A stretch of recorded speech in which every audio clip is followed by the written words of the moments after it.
Engereğin dişlerini işledim. Avu dişlerine, oluklu, çentik ve vurgun, gözleri bir çift cehennem, burnuna kan tütmüş, Pars bıyığına, dağın Pulat yüreğine işledim, şimşeğin masmavi usturasına, sevdanı usul usul, sevdanı mısra mısra, lo ben seni hapislerde sevmişim, ben seni sürgünlerde, yurdum benim, şah damarım.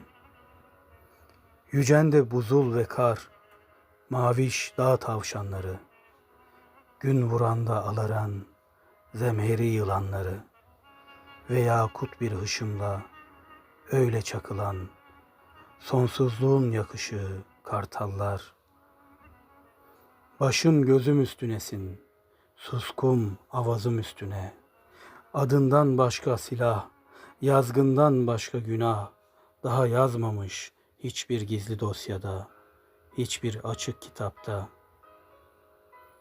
Peşinde azgınları, kanlı paranın, yani doların itleri, altın sterlin kurtları ve petrol nemrutları ve kurşun yezitleri.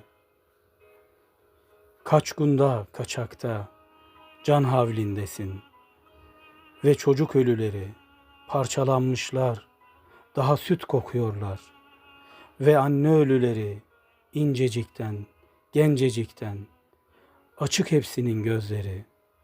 Halkım benim, askıda çığ,